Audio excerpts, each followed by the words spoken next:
Hey guys! Four new Filipino queens were crowned on July 11th to represent the Philippines at four international pageants this year. But before I continue, make sure to click the subscribe button and the bell icon below to receive instant notification for my next video. So last Sunday night, the finals of the Binibining Pilipinas 2021 pageant took place at the Smart Araneta Coliseum in Manila.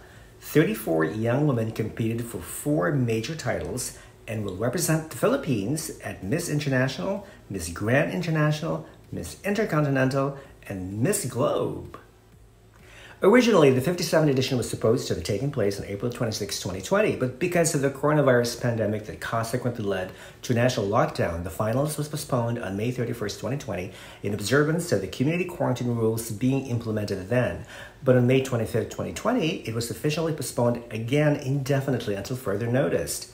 However, during her homecoming virtual press conference on May 21, 2021, Miss Grand International 2020 first runner-up Samantha Bernardo announced that the finals would be definitely scheduled for June 27th, only to be postponed yet again for July 11th.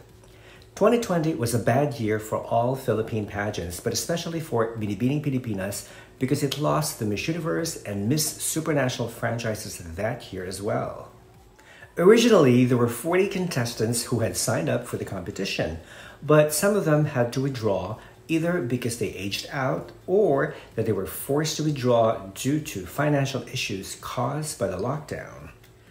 The telecast began with the black and white footage in Filipino of scenes depicting COVID-related situations, which transitioned to colored images of the outgoing queens taking off their masks and saying, "I am still here, I am still alive, and I am Binibining." The show opened with a dance number of the 34 contestants wearing yellow, orange, and bright green dresses by designer Bing Cristobal and shoes by Jojo Bragais, who sponsored the shoe wear of the last edition of Miss Universe. This year, the pageant introduced a new theme song called Binibining Pilipinas, words and lyrics by Chochay Magno and sung by Elaine Duran. The tune is quite catchy, but it is not as catchy or infectious as the original theme song by Nonong Pedero, which has been used for nearly 3 decades. The opening number was followed by a video of the contestants introducing themselves in their national costumes, while beautiful sceneries filled the background. After the video, the contestants gathered on stage to dance in the new theme song, which then transitions into the old theme song. I thought this was a great way to acknowledge and still recognize the old theme song. The show was co-hosted by Miss Universe 2018 Catriona Gray and Miss Grand Philippines 2016 Nicole Cordoves, and it was streamed live via the official YouTube channel of Binibining Pilipinas.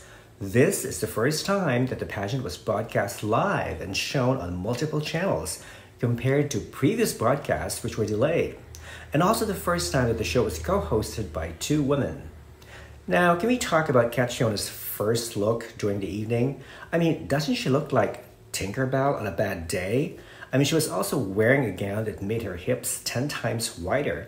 And why was she screaming most of the time? Doesn't she realize that when you scream, the abdominal muscles are involved and this puts pressure on the hernia?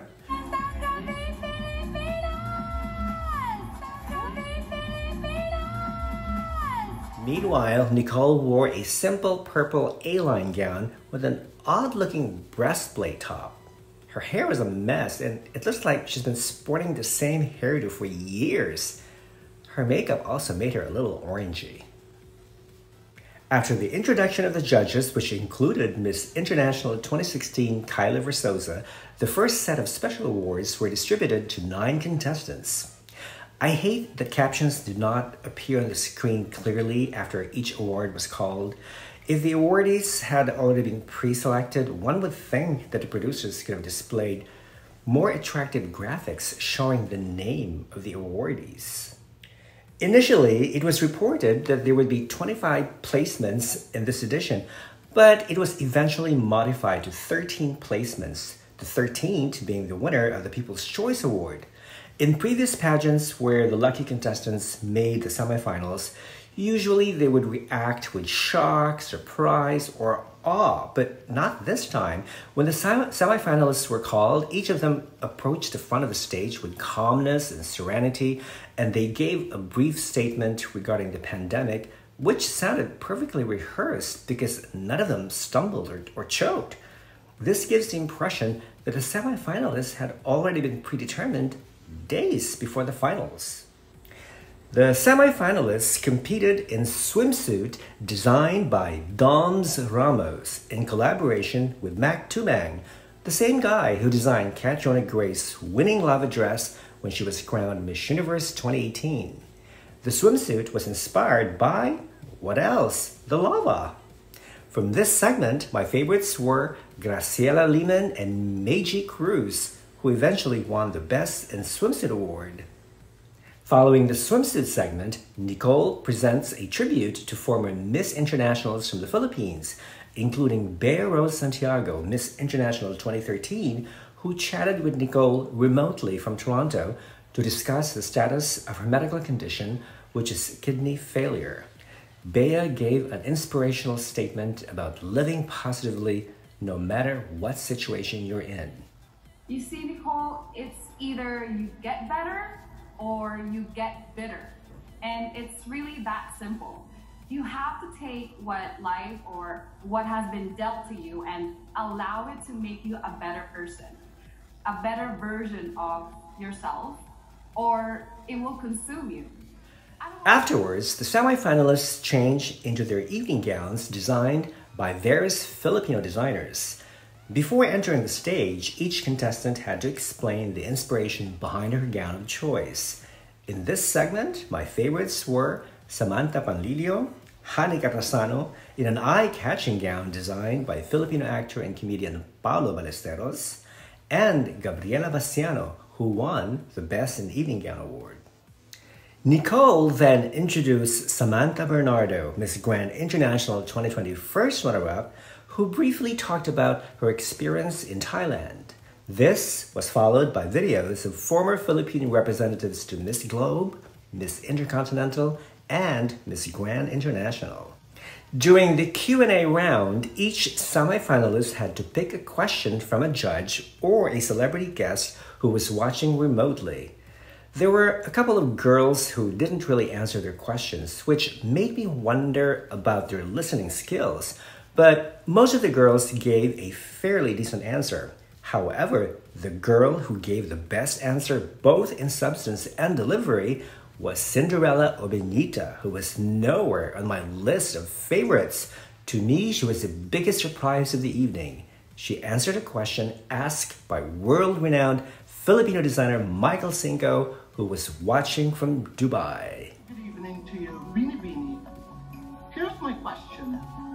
How important are luxury items like bags, clothes, and jewelry for a woman when the national economy is down and struggling?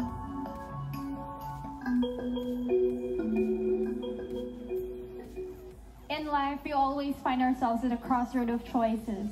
Women always have a choice whether to prioritize luxury items while we are facing a pandemic, and also they have a choice to embrace a concept of a new beautiful, which is responsive to the needs of the time, adaptive to the change of times. And I think I would choose to be that woman who understands the problems of the Philippines, the problems of my community, so that we would be able to uplift each other. And I would be that kind of woman who would comfort the afflicted and afflict the comfortable. Maayong gabi sa inyong tanan. Very well said. After the Q&A portion, the outgoing 2019 queens did their individual final walk with accompanying pre-recorded final speech. This was followed by a performance by Darren Espanto singing Together We Fly, a touching speech in Tagalog and English by Nicole and Catriona honoring the heroes during the time of the pandemic. It took the judges about 20 minutes to deliberate the placements, and when the time came to announce the official results, they came out in this order. Second runner-up, Menji Cruz. First runner-up, Gabrielle Bassiano. Binibining Pilipinas Globe 2021, Maureen Montaigne. Binibining Pilipinas Intercontinental 2021, Cinderella Obenita. Binibining Pilipinas Grand International 2021, Samantha Panlilio. And Binibining Pilipinas International 2021, Hannah Arnold.